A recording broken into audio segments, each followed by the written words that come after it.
नगर निगम चुनाव को लेकर के भारतीय जनता पार्टी जो तीसरी बार हरियाणा में सरकार में है, उनका क्या चक्रव्यूह है?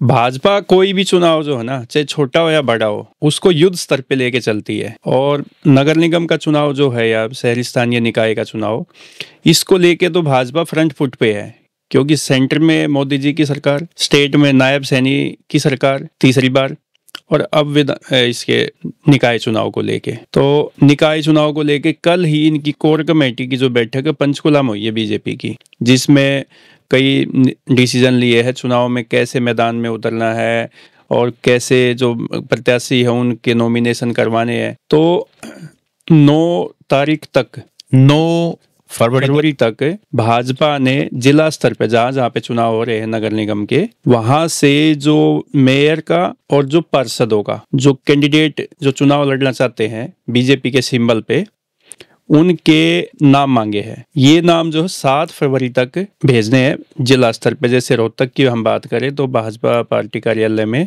नगर निगम के मेयर और पार्षद का चुनाव लड़ने वालों के नाम मांगे हैं पार्टी स्तर पे।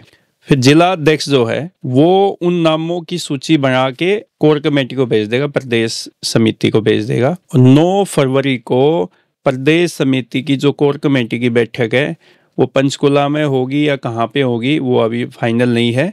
तो 9 फरवरी को भाजपा कोर कमेटी की बैठक होगी, जिसमें 27-28 लोग मेंबर है उसमें। और वैसे तो भाजपा का जो प्रदेश अध्यक्ष होता है उसके नेतृत्व में बैठक होती है, लेकिन जो कल बैठक हुई है पंचकुला में वो भाजपा प्रदेश प्रभारी डॉक्टर सतीश पुनिया की अध्यक्षता में हुई है। मोहनलाल बडोली, जिन पर गैंगरेप का आरोप है, जगह जगह प्रोटेस्ट हो रहे हैं, अखबार भरे हुए हैं, तो उनके खुद के मंत्री अनिल विज, जो शायद भारतीय जनता पार्टी में सबसे सीनियर मोस्ट नेता हैं, वो बार बार आवाज उठा चुके हैं, तो वो गायब हैं। जो कल मीटिंग भाजपा प्रदेश प्रभारी ने ली है उसके पीछे ये भी एक कारण हो सकता है। हालांकि दिल्ली में मनोहर लाल केंद्रीय मंत्री के साथ भी एक बैठक हुई थी कल, और जिसमें भाजपा के मंत्री है डॉक्टर अरविंद शर्मा, वो सूरजकुंड मेले का जो इनविटेशन देने गए थे, तो वहाँ पे भी कई सांसद और मंत्री मैंने वहाँ देखे थे, वहाँ पे भी मोहनलाल बडोली मौजूद थे।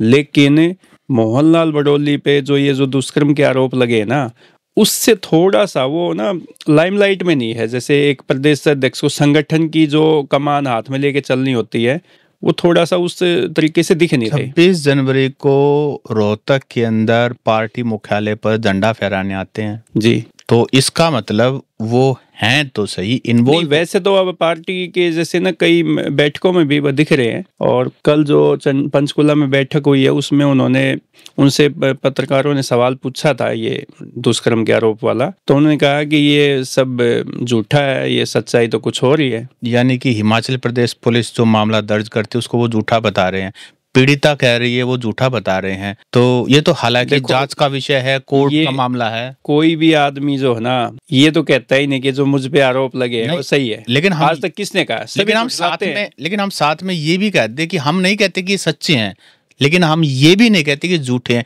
ये मामला अंडर इन्वेस्टिगेशन है और उसकी पूरी जांच होनी चाहिए, क्योंकि दुष्कर्म का मामला बहुत ही संगीन मामला है। मैं इस बात को लेकर के प्रशंसा करना चाहूंगा अनिल विज जी का। आरोप तो भाजपा के पहले भी कई मंत्रियों पे लग चुके हैं, संदीप सिंह पर लगे हैं, जिसके बारे में खट्टर साहब ने कहा था नहीं हटाऊंगा। संदीप सिंह को खट्टर साहब ने तो नहीं हटाया, लेकिन पब्लिक ने हटा दिया एक तरीके से, क्योंकि वो प्रेशर था कि भाजपा ने उनको टिकट नहीं दिया। ये पब्लिक है, सब जानती है, तो पब्लिक का प्रेशर ही था वो, जो भाजपा जो इस बार उनको टिकट भी नहीं मिली चुनाव के लिए। पब्लिक तो अच्छे को सीधा कर देती। अब ये बताओ नगर निगम में माहौल क्या है, आखिरकार ग्राउंड पे माहौल क्या है? क्या लोग बातचीत करना शुरू कर दिया है? क्या लोग उत्सुक हैं? देखो अभी नगर निगम के जो चुनाव है या पालिका परिषद के, उसमें अभी तो एक ही पहलवान मैदान में है, वो है भाजपा। दूसरा तो पहलवान अभी मार्केट में उसमें अखाड़े में कूदा ही नहीं है। ना कांग्रेस कहीं दिखाई दे रही, ना आम आदमी पार्टी कहीं दिखाई दे रही, ना जननायक जनता पार्टी कहीं दिखाई दे रही, ना INLD। तो अभी तो एक ही पहलवान अखाड़े में जो लंगर लेके घूम रहा है।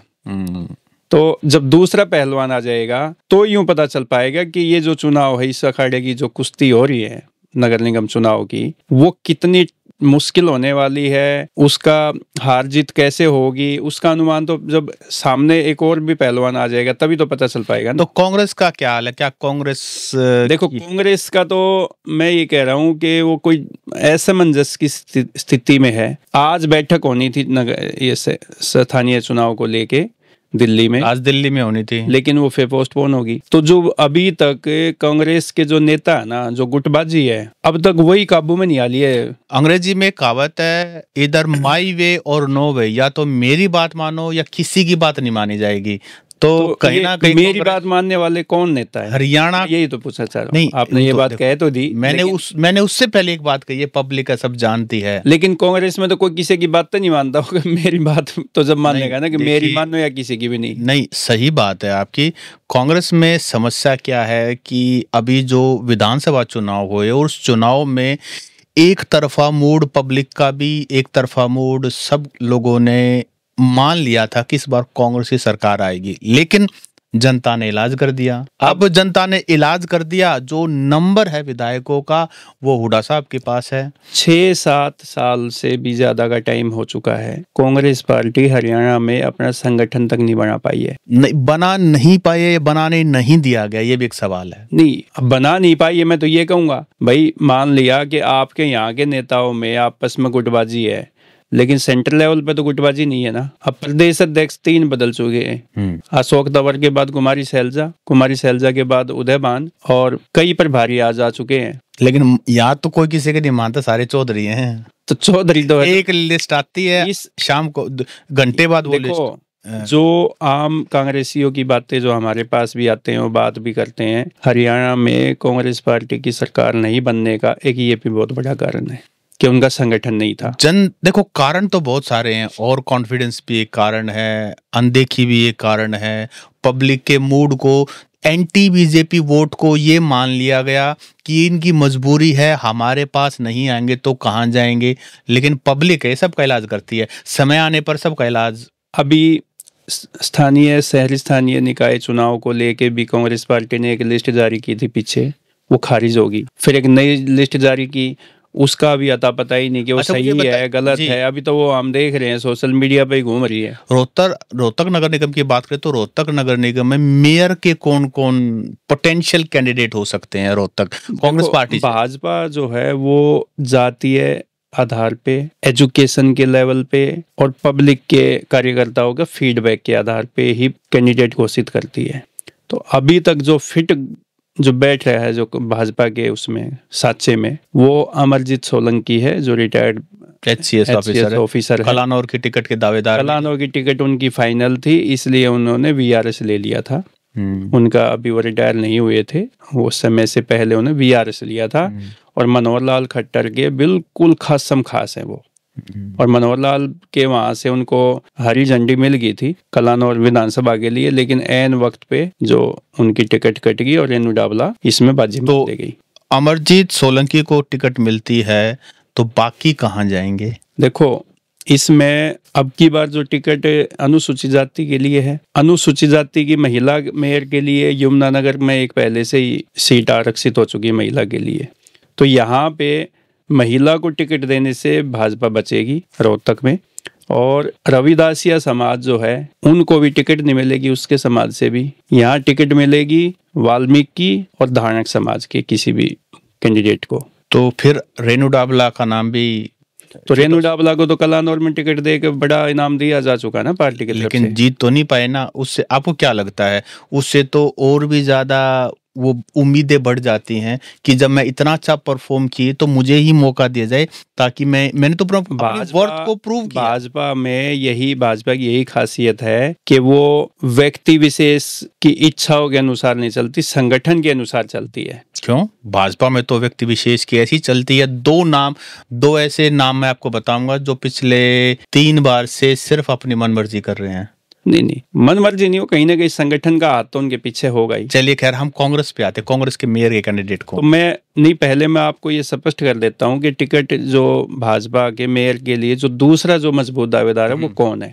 धानक समाज से जो अमरजीत सोलंकी, लगभग इनकी टिकट फाइनल है, जब विधानसभा चुनाव की तरीके से कोई खेल नहीं हुआ या एकदम से कुछ बदलाव नहीं हुआ तो उनकी टिकट फाइनल है, लगभग फाइनल है। ठीक है। दूसरा नाम जो है वो सुखबीर चंदेलिया है, बोहर गांव से संबंध रखते हैं और अभी वर्तमान में भाजपा के जिला महामंत्री के पद पर भी वो हैं और बहुत पुराने भाजपा के वर्कर भी हैं वो।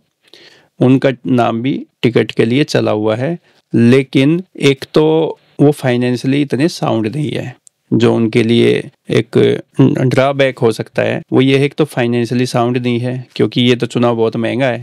दूसरा जो है वो पढ़े लिखे कम है, वो शायद 10वीं 12वीं तक ही पढ़े है, एजुकेशन है उनकी, और उनको प्रशासनिक अनुभव भी नहीं है क्योंकि अभी ये चीज़ तो बहुत मायने रखती है। मेयर का पद तो बहुत इम्पोर्टेंट होता है, एक विधायक से भी बड़ा पद है देखा जाए तो इन सब चीज़ों को अगर नहीं देखा गया या भाई उनकी पार्टी के प्रति समर्पण देखा गया और उनका पुराना जो पार्टी के लिए जो योगदान है, जो बूथ पे बैठना, लोगों के बीच में रहना, जब पार्टी कुछ भी नहीं थी तब भी वो पार्टी के साथ थे, उन सब चीज़ों को देखे तो सुखबीर चंदेलिया का नाम भी मजबूती के साथ मेयर पद के लिए। 2014 में एक ऐसा ही व्यक्ति था जो ना कभी विधायक बना था, ना उसके पास फाइनेंस की पावर थी, ना उसके पास सरकार चलाने का अनुभव था, उसको मुख्यमंत्री बना दिया गया। लेकिन उनके पास संगठन का बहुत बड़ा, तो चंदेलिया साहब के पास भी हो सकता है कुछ ऐसा हो अगर नहीं वो तो देखो पार्टी की। अब ये देखा जाए तो मनीष ग्रोवर कौन से ज्यादा पढ़े लिखे हैं, ये भी शायद +2 पास है। तो मनीष ग्रोवर का कोई आदमी नहीं है। मनीष ग्रोवर के है जो ओम प्रकाश बागड़ी का नाम चला हुआ है, जिसपे ये कहते हैं ये मनीष ग्रोवर जी के साथी है और उन्होंने ही उनका नाम आगे किया हुआ है और वो एक्टिव भी है ओम प्रकाश बागड़ी जी। लेकिन अमरजीत सोलंकी अगर संगठन की तरफ से एक नाम आता है पैनल में तो मनीष ग्रोवर को भी इससे कोई एतराज नहीं होगा क्योंकि जब मनोहर लाल जी का खास है तो मनोहर लाल आशीर्वाद प्राप्त कैंडिडेट, स्वाभाविक है कि वो तो मनीष को भी कोई दिक्कत नहीं होगी।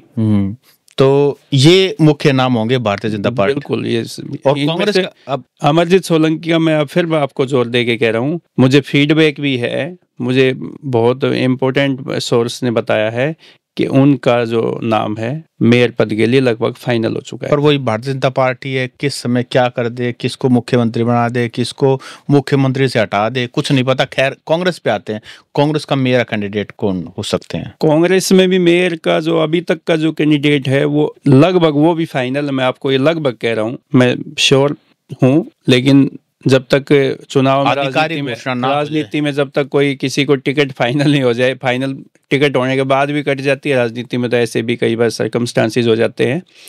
लेकिन जो पार्षद है सूरजमल किलोई, जो पहले भाजपा में थे, कलानौर से टिकट मांग रहे थे, चुनाव से ठीक पहले उन्होंने कांग्रेस ज्वाइन किया और अब वो मेयर पद के लिए सबसे मजबूत कैंडिडेट कांग्रेस की तरफ से। किस गुट से संबंध है इनका? देखो यहाँ तो गुट भूपेंद्र सिंह हुड्डा के अलावा कोई गुट ही नहीं है। वो तो कांग्रेस में अब मानिए कि यहाँ रोहतक में तो कोई भी जब समीक्षक भी आते हैं, फीडबैक कार्यकर्ताओं का लेने आते हैं, तो वो सभी कार्यकर्ता मिलकर एक ही बात कह देते हैं कि जो भूपेंद्र सिंह हुड्डा और सांसद दीपेंद्र सिंह हुड्डा जिसको कह देंगे वही हमारा कैंडिडेट है। एक ही नाम है क्या, और नाम नहीं है? नहीं, नाम तो और भी है। एक पार्षद है पूर्व में, ममता रानी जो है, उनके जो पति है वो अच्छे कोई हॉस्पिटल चलाते हैं प्राइवेट, राकेश रोकी करके बोलते हैं उसका, और पार्षद भी रही है वो। तो ममता रानी काफी एक्टिव भी रही। ये रेणु डाबला जब मेयर थी उस टाइम पे, उस कार्यकाल में पहली बार नगर निगम के चुनाव हुए ना, तो ममता रानी पार्षद बनी थी। तो आशीर्वाद उन हुड्डा साहब के उससे है। देखो ममता रानी जो है वो मैडम आशा हुड्डा के साथ ही ज्यादा रहती है और उनके साथ ही सामाजिक कार्यक्रमों में भी सक्रिय रहती है। लेकिन ये जो सूरजमल किलोई है, ये भारत भूषण बत्रा विधायक है, इनके भी लॉयल है ये, और भारत भूषण बत्रा की भी यहाँ पे रिकमेंडेशन चलती है हुड्डा साहब के, उसमें ऐसा नहीं है। अच्छा, जो साफ सफाई का मुद्दा है, क्या वो इस बार लोग उठाने वाले हैं चुनाव में? क्योंकि साफ सफाई बहुत बड़ा मुद्दा रहता है। साफ सफाई का तो मुद्दा रहेगा ही। साफ सफाई में तो रोहतक की जो रैंकिंग है जो स्वच्छता की, वो डाउन होती गई है। पहले तो काफी ठीक थी, अब उसके बाद तो सफाई के मामले में रोहतक काफी डाउन गया है। इसके लिए आप देखोगे शहर में जगह जगह कूड़े के ढेर आपको नजर तो आ ही जाते होंगे, आप भी शहर में ही घूमते हैं। लेकिन सबसे ज्यादा जो दिक्कत है वो पीने के पानी की है। यहाँ पे जो पीने का पानी है, दूषित पानी है, सीवरेज का मिला हुआ, सीवेज का मिला हुआ पानी घरों तक पहुंच रहा है, और पार्किंग का सबसे बड़ा मुद्दा है। ये ज्यादा मुद्दे रहने वाले हैं जी। तो ये सारी बातें जो हैं, हम जो नगर निगम चुनाव है उसको कवर करते हुए तो पॉडकास्ट आज बल्कि आपको मैं बता भी दूंगा, आज तारीख होगी 6, 7 को ये बता देंगे कि भाजपा में रोहतक के लिए किन किन लोगों ने मेयर के लिए और किन किन लोगों ने पार्षद के लिए पार्टी को अपने नाम भेजे हैं। जी, तो आप हमारे साथ जुड़े रहिए। आपको हमारा ये पॉडकास्ट अच्छा लगा हो तो आप कमेंट जरूर कीजिए, और इसी तरीके से हम आपके पास नगर निगम चुनाव को लेकर के अपडेट के साथ हाजिर होते रहेंगे। नमस्कार। जी नमस्कार।